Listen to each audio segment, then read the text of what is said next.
It's time for the main event. It's the Shoe Shine.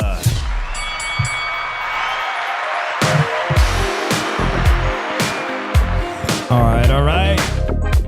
It's your boy Dave from the 408 coming to you all the way from my podcast studio in San Jose, Califas. How's everybody doing out there? Are you still hungover? Happy Valentine's Day to all the lovers out there. Shout out to all the wives and girlfriends that are letting your husbands and boyfriends watch the Shoe Shine. A special Valentine's Day edition. Say what's up to my co-host all the way from the city of brotherly love. Love is the key. Mr. Philly Drew Evo. ¿Qué pasa, homie? What's up, Dave? Drew, let me ask you something. Because I know everybody, the whole world's watching the Super Bowl yesterday. But how's my camera? Because I didn't know, man, but apparently, like, if you're black or you're brown, like, you need to get the Google Pixel 6 or some shit because, like, it can't, like, cameras can't pick up my skin tone. That may have been the dumbest commercial I've ever seen. But let me know, should we get Google Pixel 6s for our web streaming, man? Because apparently it's made for us colored people, man. Speaking of bad commercials and halftime shows, Drew, I don't know how you feel about that halftime show being an East Coast guy, but 50 Cent, man. 50 Cent's getting a lot of shit. Listen, this is from Heather Heat Hardy, female boxer from Brooklyn. Everybody talking about 50 Cent's size. Y'all ain't the same size you were when that song came out either. So, shout out to Heather Heat Hardy. Drew, what were your thoughts on that halftime show? I didn't even watch it. You didn't even watch it? Yeah, I took a bathroom break. Well, then you wouldn't know that Tupac's hologram was not in. It was a big disappointment to me because I thought I heard that Tupac was going to be up in that. But yeah, well, congratulations to the LA Rams. And that's hard for me as a NorCal person to say, but congratulations to the Rams. Football is behind us and boxing is all up in front of us. Let me just say this one more thing. Thank you to my wife for letting me do the Shoe Shine tonight. She surprised me with something very sexy as soon as I got home. So thank you, baby. And remember, ladies, couples that watch fights together stay together. You didn't know that, Drew, did you? Oh, man. All right. A shout out to everybody who's here. Let's get the Shoe Shine going. We're here to talk some boxing. We're here to talk the sweet science. Drew, Daniel Jacobs goes all the way to the UK. He's never done that before. And people were right away talking about this daytime fight. For us, it was a daytime Saturday fight. For the UK fans, it was an evening main event. Daniel Jacobs robbed up in the UK. Oh, man, let me get to you first because I had to watch that replay and then score it later on. I was glued to the phone to read some highlights and whatnot. But, Drew, your thoughts on this? Daniel Jacobs goes over there, thinks Eddie Hearn's going to give him an easy fight against John Ryder. Robbery or what?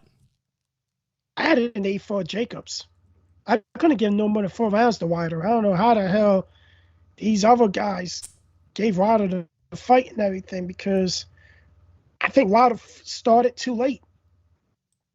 You know, getting back into the fight. Like, but at the same time, you know, Jacobs was rewarded a gifted decision last time against Rosado, which he lost that fight probably by the same margin. But I guess this one didn't go his way either.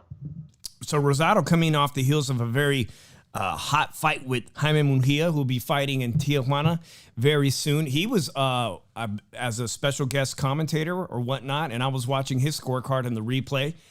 He had Danny Jacobs winning the first 6 rounds. If not, the first one was kind of weird, right? The first one was like he scored a 10-10, but for the most part, I happen to agree with that first 6 rounds. Daniel Jacobs easily winning, doubled the output in offensive punches, almost double landed as far as CompuBox numbers. But then the 7th round, I'm reading Twitter and people were telling me that John Ryder is about to knock him out in the 7th round. Drew, really, to be honest, that 7th round, I thought Jacobs was winning the majority of the round until that late flurry by John Ryder that, we thought was going to change the dynamic of the fight. But I'm curious now, you had it 4 rounds for Ryder. Did you give Ryder 7, 8, 9? Because I think I did. Yeah, I gave him 7, 8, 9.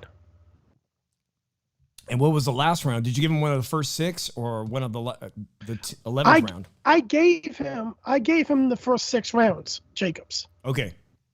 And 7, 8, 9 was Ryder. And I think I gave the 10th or the 12th or the 11th and the 12th to Jacobs and gave Ryder the 10th. So I think I gave Ryder the 10th, 7, 8, 9, 10. And then the last 2 I gave the Jacobs. I don't really think that Ryder bounced back all the way enough to win this fight. Like, he had him hurt in the 7th, but this was a Daniel Jacobs fight. And I've been hearing I've been seeing comments in groups and everything. If you think that Daniel Jacobs won this fight because you're scoring the punches that landed glove. I'm like, shut up. Okay. Like, and this is like, this is like people like, I don't know. I'm in a couple of these groups on Facebook, and I'm in like a group on Facebook, and group cracks me up. I laugh my ass off reading some of these comments and some of these posters on Facebook. Like, I even have a guy on there that just likes his comments all the time. And like, cause I had a little argument. He's like this, Eddie Hearn made sure Daniel Jacobs lose and everything. He wasn't in a good mood with Daniel Jacobs. I'm like, what the fuck kind of comment was that? Interesting. So if you guys didn't see a little bit of the highlights here, you got a little bit here of John Ryder, working him supposedly. Let me get this off my screen here. That's my call-in studio. Don't want to get anybody in trouble there. Drew, if you ask the UK fans, and I want to ask our chat, people that watch the HCP family that are watching us right now, shout out to Nopal, shout out to Chicano Prophet, Jay Seed, Bella Bling. But what's with the UK fans? For reals, like, what fights are they watching? Because if you listen to the crowd noise and if you were going by social media responses, they really believe that John Ryder won this fight. They're almost just as wrong as Ross as the Wilder fans were with the Fury and everything. Tell you the truth, a lot of them are. Like, you got your good ones, but you got a lot of these guys that's just as Ross as them, putting out narratives like crazy, man. Like, they just, I don't know what kind of fights they were watching. Like, these guys think fucking Dillian Wright's a top 3 fighter in the heavyweight division. Yeah. Like, I don't know. And I do co-sign on that, Chicano. I do think it's a robbery. I think Jacobs won 8 rounds in that fight. So actually, it was ambiguous about the last 6 rounds. I think John did enough just to win like maybe 3, but it was really hard for me to say he won 6. It was almost impossible to say he won the last 6 rounds. But really, the losers are us as a main event, man. This fight was boring, particularly the last half of the fight. Yeah. And in context, this is a WBA eliminator. Somehow, he thinks that he's going to get a shot at Canelo by winning this fight. Both John Ryder and him believe that they'll be able to force Canelo Alvarez into some kind of mandatory position, which we all know is bullshit. You know, it's not going to happen. And it's not going to happen for Bubu Andrade, who's thinking about moving up to 168. So now it's making me wonder, Drew, are African-American fighters that Eddie Hearn has signed, is he doing them an injustice? And I'm talking about like what he's done very little to nothing for Bubu Andrade, getting him the fights. And Danny Jacobs, I don't know. I feel like if Danny Jacobs, if maybe he should be second guessing his choice to go with Eddie Hearn, because bringing him over to the UK, that was supposed to be a showcase fight for him. I don't like in Danny Jacobs' case. I think Danny Jacobs' best days are behind him. Straight up. I know you said that last week. He should have still won the fight. He should have still won this fight. He won this fight still, but like John Ryder is really not, you know, is really a gatekeeper. But if I was Andre, I would actually ask Eddie Hearn out of my contract because he has not done anything for Boo Andre. Right. Seriously, like.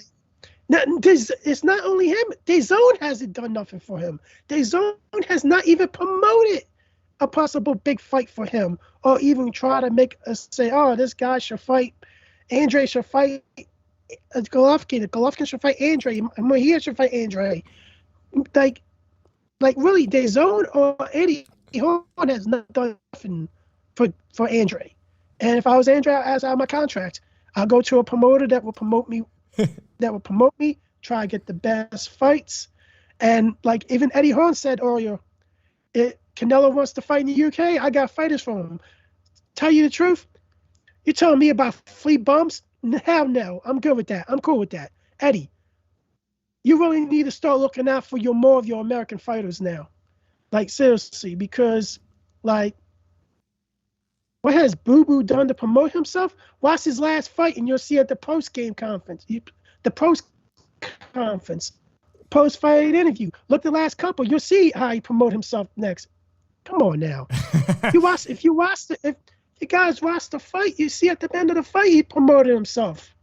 So JC said that right before that. He said, and I think he's gaslighting as he's trolling us with this one, because Ryder versus Nello, let's go. John Ryder will probably get thrown out the ring faster than Yildirim did in that last year mandatory performance where Yildirim got pretty hurt really quickly by Canelo Alvarez. He's just not in the same league anywhere. I don't even think he's in the same league as some of the 160-pound champions, because John Ryder is a small 168-pound fighter. But while we're on the subject of 168-pound fighters, Daniel Jacobs made that move up. Guys, I want to know what your feelings are in the chat, because this week, David Benavidez, the former two-time 168-pound champ, said he would welcome a fight against Bubu Andrade.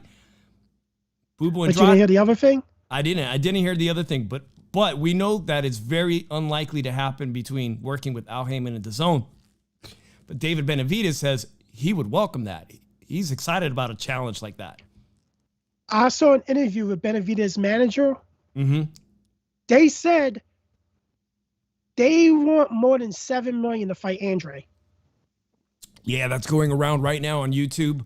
And it's going around quickly. Out. So here's the deal. I was reading Gail Gyllenhaal. I'm gonna make sure. Gail Gyllenhaal, who's appeared on the Roundtable. She's a writer for New York Fights.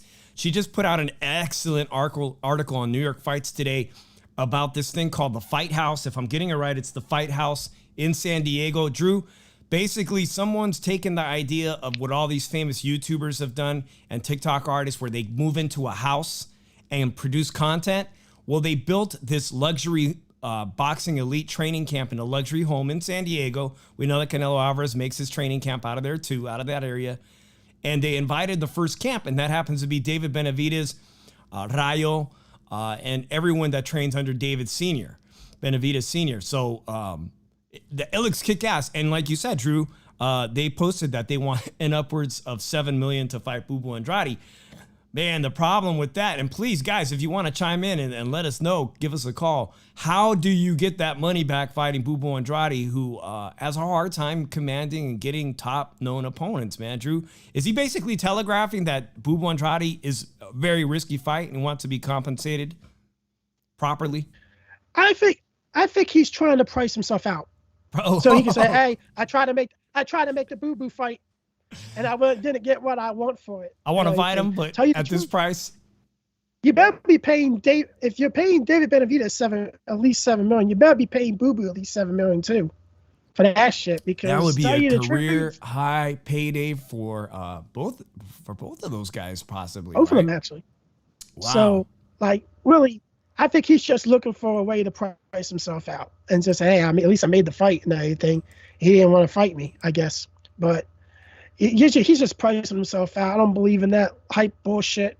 Because tell you the truth, like I can't take the David Benavidez hype anymore. Like if really your team has not really attempted to put you in any fights.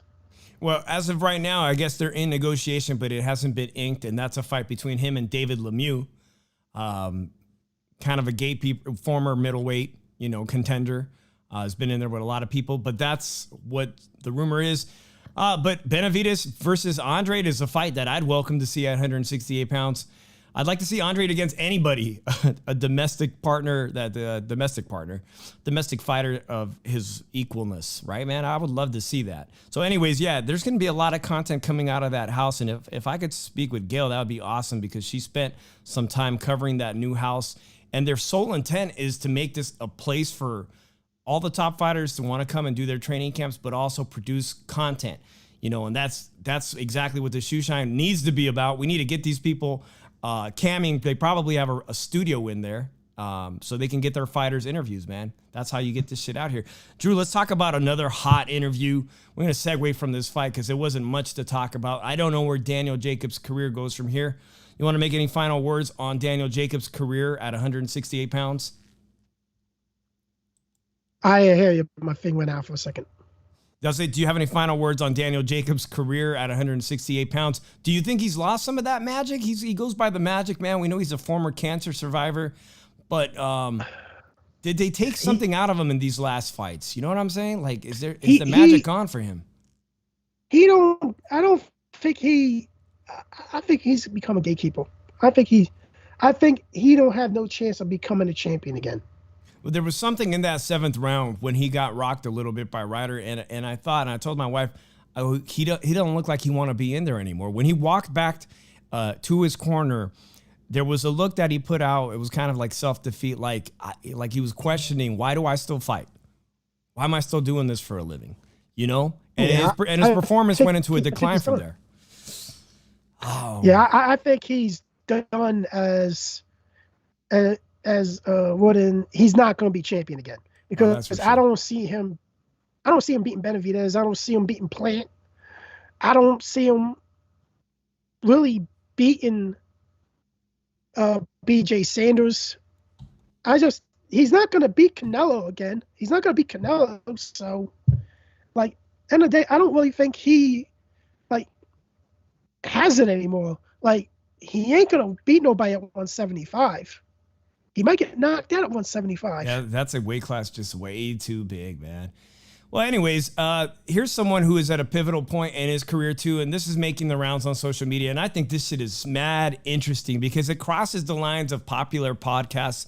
The most popular podcast creator right now in America, and that's Joe Rogan. This is a subject that he's talked about a lot, even comedians. It's been even featured in movies. Comedy movies and whatnot, and that's the subject that Deontay Wilder goes on a show and he literally tells the host that he is considering doing the drug ayahuasca.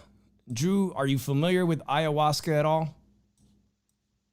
Nope. All right, so the drug ayahuasca, also known as DMT, the DMT is the critical ingredient. It's a psychedelic, Drew. Let me see if I can play a little clip of this.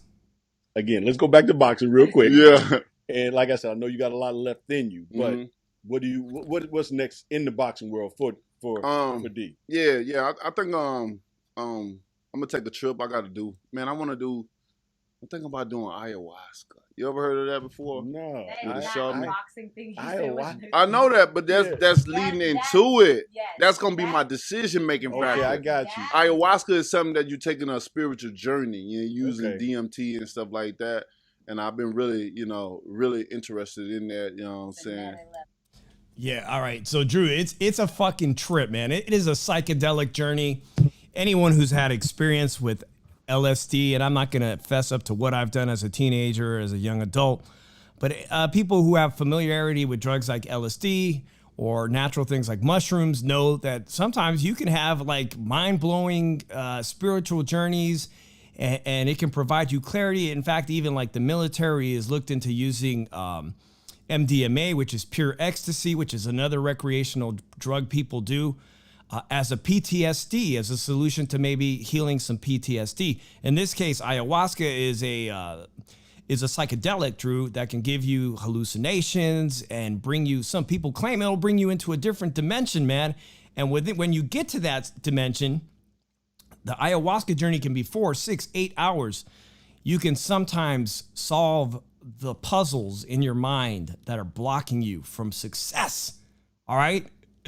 And I saw a whole lot of people beat up on Deontay Wilder for this DMT, that he wants to do DMT or ayahuasca. You know, it's not taboo like people think. The guy's got the money to go. He wants to either go to Peru or Brazil and do this journey, man. If he can solve what happened to him, where he went from being the champ to not being the champ, I say why not? What do you think, Drew? You think he's crazy? You got to give me an opinion. People, call me up. I need to hear some. Drew, give me an opinion. I never even tried them, so I can't really comment. But it's on not it. like, I don't think we can even get. I think I read that there's 2 places in America you can legally do ayahuasca, but we got guys like you know the other guy from the UK who's going around America trying to find the perfect trainer, and we're gonna get to all this trainer searching. He's thinking maybe if I just get the right trainer, Anthony Joshua can fix his broken career. Deontay Wilder is willing to take a completely different approach. We got a phone call. Let's take this call. We're talking ayahuasca, DMT. Will it save Deontay Wilder's fledgling career in the sport of boxing? 503, you're on the shoe shine. What's happening, everyone? This is the Chicano Prophet, and I thought I would call in because I've made DMT and I have been to the other side. So I thought I'd chime in on this particular subject. No, I got to hear this. First off, shout out to Chicano Prophet, my brother, our brother over at HCP, who's got the great show tomorrow. Tomorrow, are you going to do a show tomorrow? Al Chile? Yeah, we're on, man. Scheduled at 11. We're going to be taking a look at the 30th anniversary of James Toney versus Dave Tiberi. One hell of a fight. I recommend people go and watch it. It's kind of like the Rocky movie in real life, the first one. So I recommend people check it out. All right, my brother. All right, well, let's get to this DMT because you're saying that you've made DMT, a batch of DMT yourself? You're damn right I did, man. I got the Mimosa hostilis root bark, and I extracted the DMT molecule, which is a molecule that we all have. I talked about it when my homeboy Cody Crowley came on. It's what we emit from our third eye, from our pineal gland. We naturally produce it. It's right. Naturally in plants, but there are plants that have higher concentrated amounts that you can extract, right? So I took a DMT hit where you go to the other side, and it's more like a 5 to 6 minute trip. But when you take it, when you're on the other side, they can feel like you're there for months and months because the laws of time and space don't exist over there, right? So people feel like it's a full breakthrough that they're over there for a long time. If you take ayahuasca, like you said, Dave, it's a longer journey, but you kind of come in and out of it. So it's kind of like a blend between your reality, what you're seeing, and then the other side of what's added onto it. Oh man, this is fascinating stuff. Like I said, I've never done DMT or of course ayahuasca, but I feel like at my age, I've talked recently about losing people in my life and wanting to get out of California possibly and start a whole new day from somewhere else. And I think that this could be something that could enlighten Deontay Wilder possibly. And someone now you're a podcaster that does boxing like us. Do you think that this could possibly be a breakthrough, something that would give him the breakthrough he needs? I think you're right. I think that it definitely would give Deontay Wilder some clarity. I think that if he takes it, and I think he's prepared for it because he does meditation, and I've heard him talk spiritually, and all he's got to do is let go, And as far as looking for answers goes, like I think he might realize that boxing isn't everything. I mean, this could reprioritize his life. I don't think he's necessarily going to get that answer he's looking for as far as like yes or no, should I? But he's going to get more clarification about what this realm is. When he looks around, he's going to realize, and I think he already knows that this is nothing more than like a simulation or a matrix or a hologram. It's just all energy, whatever you want to call it. he's just going to realize that there's so much more to than this 3D world, right? And so he's going to come out of it, and like you said, Dave, he could already go. He's got money. He could go to Costa Rica. I mean, there's retreats. I've already, I won't do it until I'm older, but he's got nothing to fear. Like, to me, it sounds like, well, if say he gets fried, worst case scenario is he just lives off his millions with his woman and his kids, in Alabama, and just chills out the rest of his days, But as far as an answer for boxing, when he says that I'm thinking about going to do ayahuasca, like, I think if anything, it might make him less inclined to do battle. I mean, I kind of feel that already a little bit with Cody Crowley. Like, he's kind of woken up spiritually, and I could just kind of tell in my mind that he's not necessarily looking to do battle so much anymore. And I think he might reprioritize if he does do this. Although I don't know why he's prolonging this. Like, quit talking about it, man. Like, book something. You ain't working. Get it done. No, I hear you. And by the way, Drew, that interview that Chicano did, that the guys did with Cody Crowley, that guy Cody Crowley really, really moved me, man. He really, really impressed me, aside from his boxing performance that he had recently put on, but as a person and his personal journey, that guy was very deep and interesting. So your take is that possibly it might lead him away from the sport of boxing and give him, like, he can resolve these feelings of walking away from the sport. It could happen. You're right. He could say, I've done everything I need to do in this sport and walk away satisfied. Because I think that's maybe something that a lot of professional, I can only guess that for a professional fighter to hang up the gloves, that they need that, right? They need some clarity, like you said. Drew, any idea if this is going to work in his favor or not? And do you think any other fighters, like maybe Anthony Joshua, should try this route? Anthony Joshua should just look to the freaking do something, because he ain't. Let me tell you something. Anthony Joshua, if he was going to get better, he would have got better a long time ago. He's 30. What is he? 32, 33 years old now, and he lost twice already. Like, he's used to fighting with a big physique, how buff he is and everything. Guys are used to fighting. If he's used to fighting like that by now, he's not going to be able to change what he does, because you can't teach nobody new tricks when they get to a certain age. Like, I really don't know. I don't have no experience with this crap. I don't know. I can't. Let me give a shout out to Gabe Montoya, Ryder Gabe Montoya, who's been on the roundtable numerous times, who today he referenced me in an article and told me that on a psychedelic journey that he managed to quit smoking. He was enlightened enough to just give it up, something he could not do for the entirety of his life since he took up smoking, that he had that clarity and was able to just drop it. So I'm wondering, let me know, guys, if in the chat, if you want to reveal something, like if you've ever done a psychedelic like shrooms, LSD, or even DMT, like Chicano Prophet just admitted to, and you've had some kind of positive outcome over that, because I'm open to ayahuasca myself, man. I'm hoping that maybe I'll have a major breakthrough in my life, but who knows? Hey, Chicano, do you want to stay on for the next topic? It's going to be a good one. I appreciate it, man, but I got to get back to my girlfriend. Right. But I do want to say this, Dave. I've trip-sitted for people multiple times. I got the good energy flow. I'm also an energy healer, man. So I can sit there and get a really nice, set and setting is super important. And when in doubt, when things get crazy, all you have to do is close your eyes and float downstream, man. And next time I go to California, if you ever wanted me to set you up, man, it'll be my stuff. We can set you up, and I'll tell you what, if you do a review on your experience, you get a shit ton of views. I'm telling you, man. If you go my DMT trip, what I experienced, you'll probably get like 15,000 views, man. I'm not shitting you. But, dude, you guys have a good one, man. Too, man. And just remember, all is one. All right. Peace out, brother. Drew, I'm afraid that if I did some shit like DMT, I would see entities or something. You know what I mean? Like, I would just be like watching little green men the whole time. Like, oh shit, because that's like what I'm always thinking about aliens and shit. So I'm afraid all I'll do is see aliens for the whole trip, man, which would benefit me nothing. All right, I know. Let's move on to the next subject, Drew, because you got to have some output on. Give me some on this, man. But Ryan Garcia is out of the Reynoso camp. Big news. I know you don't like to talk about. Who likes to talk about Ryan Garcia? Ryan Garcia out of the Reynoso camp. Was it what Canelo said? Come on, really? Because he's saying it had nothing to do with what Canelo said. And Is it possible that Teofimo Lopez had something to do with it? And that possibly Teofimo Lopez could be joining the Reynoso camp?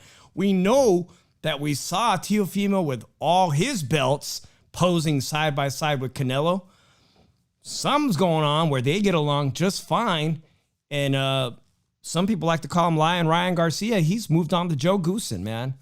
Your thoughts on Joe Goossen taking over the career of Ryan Garcia as head trainer? You want to know what happened? You want to know what really happened? Ryan went in there, getting ready to train. Reynoso says, yo, you got to go. You got to go. Canelo said you got to go. You're not committed to the sport. He's like, yes, I am. Yes, I am. I got to fight. But you might pull out of that one, too. You've been pulling out. Then Canelo comes out of nowhere and says, in his Canelo voice, hey, Ronnie, get the fuck out of here, man. I'm curious. Oh, he said that? Man. You think that's what happened? Yeah. Get the fuck out of here, man. Like, is there really, any possibility that said? Is there any possibility that Teofimo really had something to do with it? That these two elite fighters at a 135-pound division could not possibly share the same space, the same gym? If that's where Teofimo Lopez is headed.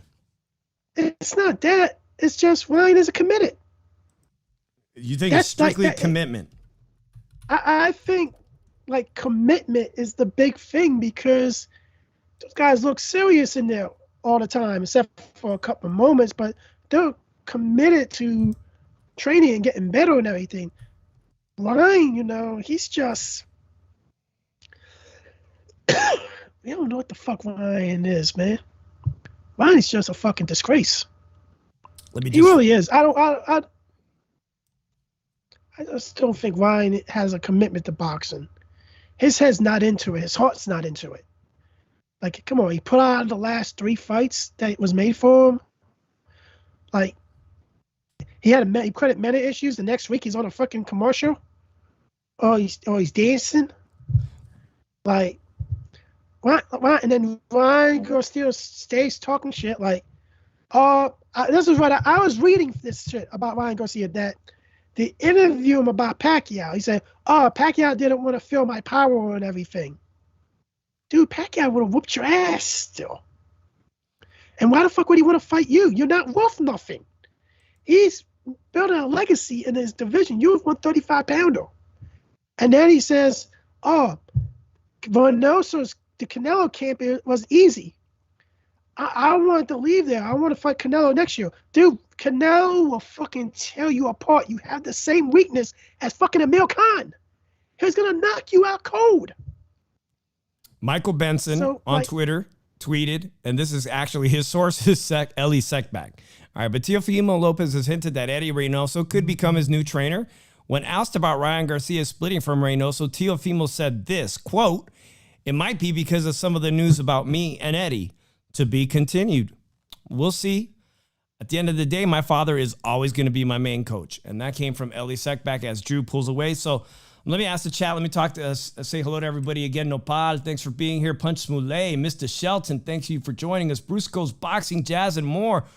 Hello, what's up to everybody here? Thank you for joining the Shoe Shine.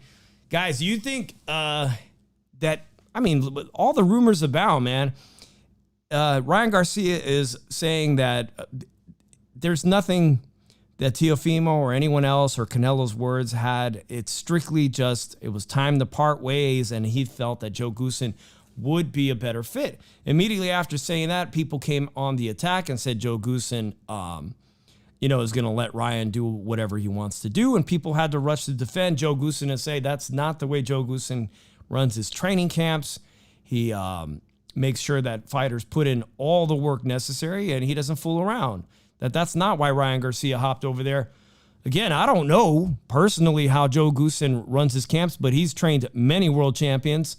It remains to be seen until we see Ryan Garcia against a real world, either a world champion or another contender of his like. But the next fight Ryan Garcia's in, Drew, it's not somebody I'm worried about. Nakatilia, who already lost recently to Shakur Stevenson. It's not like it's a tough matchup for him and Joe Goossen against this fringe contender in the lightweight division, Drew. Not at all. But your thoughts on that, man? Teofimo saying maybe it could be that. Just all rumors. It could be a couple of different things, but I think it's mainly commitment. I don't think he has. He's the horse not into this shit.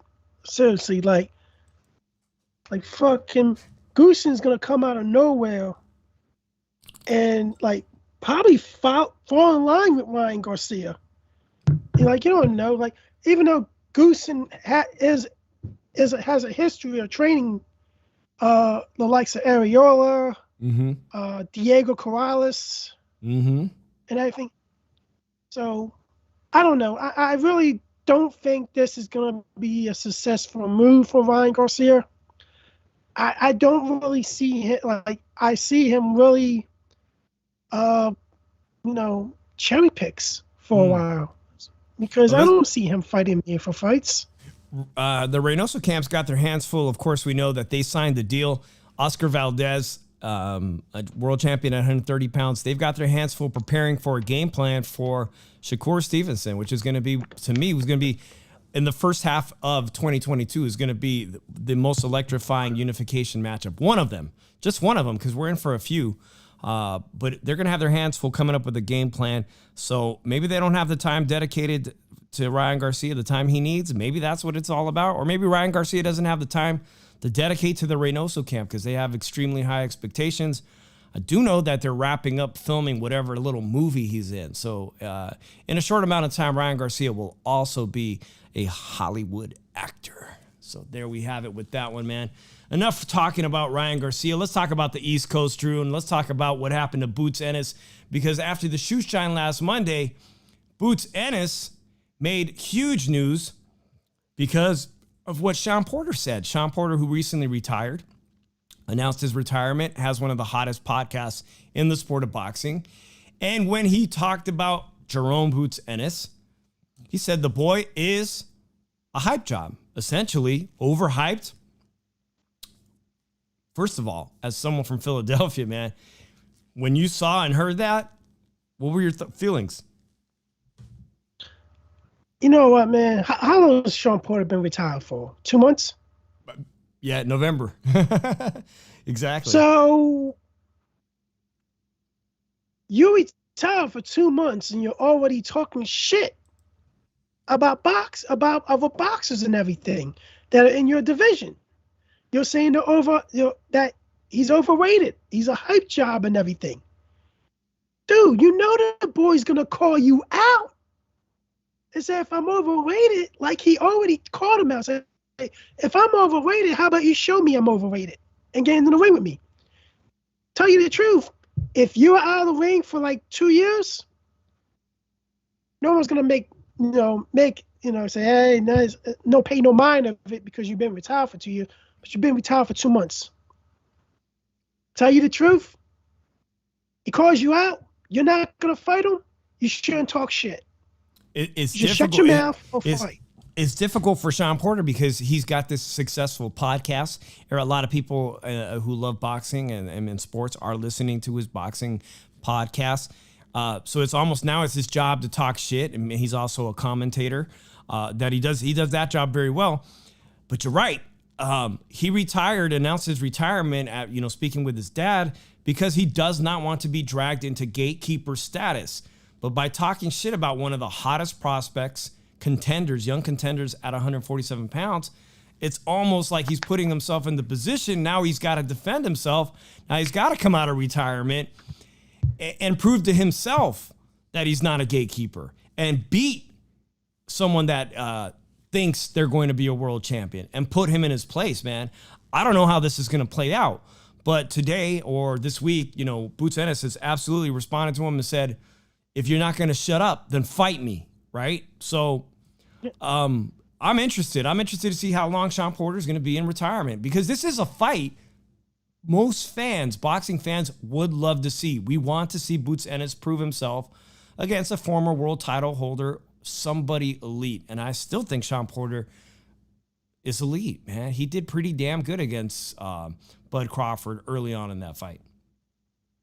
Sean Porter put himself in a corner that he's either going to come out of retirement or be known for the for being known to duck Boots Ennis. That you talk shit, he calls you out, and then he calls you out for it. You're not gonna fight him. You ducking the dude. You've been retired for 2 months, dude. You're technically you're still credible to come and fight still. Yeah, this shit was a real hot topic on social media because everybody wanted to chime in on their opinion. It's easy for people to say that he's overrated, and I saw a lot of that, but he hasn't been given the opportunity to shine against somebody who's really in the top 5. I mean, I feel like he's being stonewalled by people at Showtime and PBC for not actually being promoted by Al Heyman. So it's like he's in the network, fighting on the network, but he's not promoted by them, so he doesn't get to have that, in-house privilege that other fighters like Philadelphia fighters like your boy Danny gets to have. Danny Garcia, I mean, shit, to be honest, Danny Garcia versus him, 2 Philadelphia fighters, although they would never fight, that's another good fight for Boots Ennis. He just needs to get himself against anybody who has a recent history of being a world champion or an elite fighter so he can prove his status. And to be honest, Virgil Ortiz, he's kind of in the same shoes, man. He's not getting the fights he needs to get to prove himself, to get himself closer, in my opinion, to a title fight. We're going to see a unification later between Ugas and Spence. Well, that's a good thing. I don't know where that leaves Bud, and I definitely don't know in 2022 where that leaves these 2 hot contenders in Virgil Ortiz and Boots Ennis. But I would welcome the shit out of that. If Sean Porter wants to come out of retirement, so be it, man. People would love to see that. You want to know what fight I want? You want to watching a couple interviews recently. You want to know what fights I really want to see? If I don't see a Boots versus Sean Porter fight, I don't think we're going to see it because Sean Porter is going to say he's retired and everything. And if that happens, Sean, you got to keep your mouth shut about certain shit, man. You shouldn't be getting yourself into some certain shit because you only been retired for 2 months. So I'm wondering, how, I think his name is Rashid Miller or, Rashid Davis. I'm not sure. He's speedy. He beat Alexis Rocha on a Golden Boy card. And Golden Boy hasn't really put him in a fight since. They haven't really promoted him since. And he has a really good upside, but Oscar has not put him in any fights since beating Rocha. And that's unfortunate. I think Oscar's doing a disservice by him. Blair Cobbs hasn't been in a fight in a while. And tell you the truth, he was the one trying to get in Ennis, his face and everything. Then I see him in an interview saying, he didn't want to look in my eyes. Blair, he looked at your eyes the whole freaking time. Blair really, he's trying to hype himself up. But at the same time, people ain't buying him, his trash talking, because he hasn't fought nobody neither. And he's 32, only 15 pro fights. So at the end of the day, he needs to get back in the ring. Maybe a fight with Boots Ennis might be in the play here. I think I would like to see it. I think Boots Ennis stops Blair Cobbs because Blair Cobbs he's been hurt. Not good. Yeah, he's been hurt. He's not good defensively as a fighter. He has stamina issues. It's really, really don't look good for Blair Cobbs when he gets to the upper echelon of the 147-pound division. If they choose to match him up with anybody, I'm going this meteoric wise and or fighting nobodies for the rest of his career and get nothing out of it. Well, shit, if he wants to fight him, so be it. He needs to get Oscar's attention and make it happen because, like you said, we're talking about Blair Cobbs, Blair the Cobbs, and he's been way too inactive for way too long. Interesting because he's a Philadelphia-born fighter himself, man. He's originally out of Philadelphia, but again, sitting on the shelf, it's not good for anybody. We've seen what inactivity does to most fighters. With the exception of Keith Thurman recently. We'll see how it goes, Drew. So that's it. That's the story with Boots Ennis. We'll see who he's fighting next. But let's get on to, we were talking about Sean Porter, and Sean Porter is someone who has been in the ring and lost his world title to someone we're going to see back in the ring this weekend. And we're talking about, at one point, Kell Brook was the man at 147 pounds. He beat Sean Porter and took Sean Porter's championship title right here in the States. And now we have a fight this weekend that maybe it's over-marinated way too long. And we've been talking about the UK fans because the UK fans got a gift decision this weekend. But this weekend, we get to see two fighters who've done a lot in their careers, in my opinion. Amir Khan, a guy who's worked out extensively here in the Bay Area, in Oakland, California, amongst Andre Ward. He used to train out here. And, of course, Kell Brook, man. Kell Brook, the former 147-pound champion. Two guys. Drew, is this fight way overdue or what, man? Talk to me. Well, I know Khan's been working in Terrence Crawford's camp with Brian McIntyre recently. He's part of that camp now. And, yeah, this fight is actually 5 or 7 years overdue. They're both not top five fighters anymore. They're both have been exposed. They both been destroyed. These guys aren't really at the top anymore of their game. This is the battle of the final hoorah, the grudge match, the movie with Robert De Niro. The battle of the two has-beens. Oh, shit, I know. Nobody likes to use that word in the sport of boxing because it's kind of an insult. But it can easily be been said. Former champions, both of them, Amir at 140 pounds, Kell Brook holding on to the welterweight title. But let me say this in defense of both of these guys. Even though the fight was marinated way too long and these guys really avoided each other in the prime of their careers, is that both of these guys did something tremendous that I have not seen welterweight fighters do today. The entire crop of welterweight champions today have not done anything remarkably as spectacular as what these two British fighters did. And Drew, I know you're going to know what it is, but both Kell Brook and Amir Khan risked their entire career safety, healthy. They risked brain damage. They risked it all to move up 2 divisions. Amir Khan moving up 2 divisions to fight Canelo Alvarez from all the way up to middleweight. And Kell Brook fighting Triple G, moving up 2 divisions and having his eye socket, his orbital bone just shattered by Triple G. A fight that many people thought Kell Brook was doing remarkably well for a guy moving up 2 weight classes. People thought he was actually doing quite fine against Triple G up until the heavy hands of Triple G, Gennady Golovkin, damaged the first time he had one of his orbital bones shattered. And the other one has been shattered too, Drew. And that's really, really important for me to say. Let me say that. I haven't seen any welterweight fighter do anything as courageous as moving up 2 weight classes to fight, really, the two of the pound-for-pound greatest fighters in our recent generation, and Triple G, Gennady Golovkin, and Canelo Alvarez.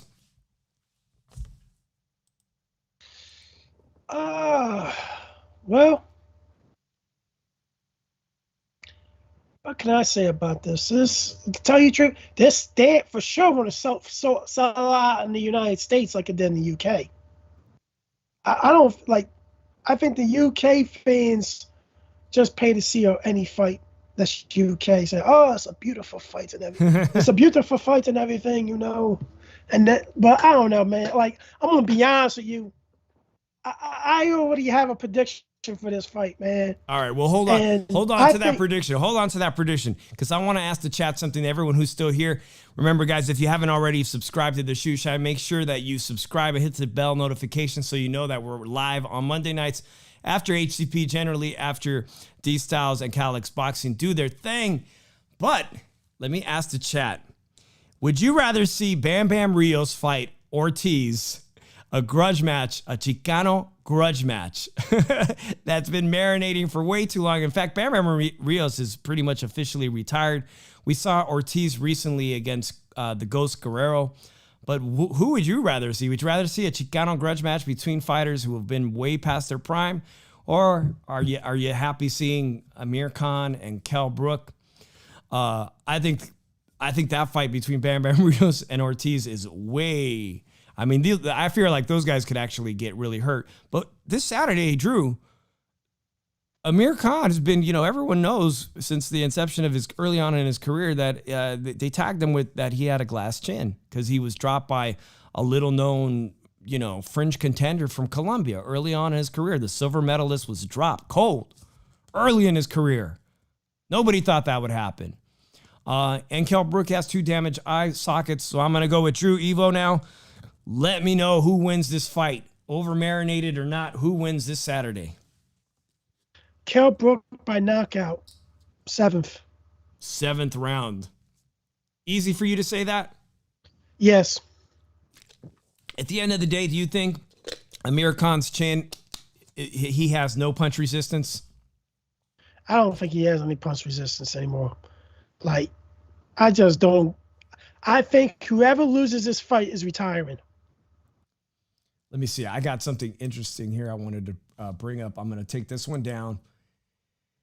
All right. It says, shit, I can't see it. Let me move this over here. All right. I don't think Kell has a chin or can take a good shot. I think his punch resistance is gone, literally gone. I honestly believe he is doing this fight just for that payday. And that comes from Amir Khan. That's his take. He thinks Kell Brook is not going to be able to take a shot. I'm gonna have to agree with you, Drew, on this Saturday fight because there's slim pickings, but this is a grudge match.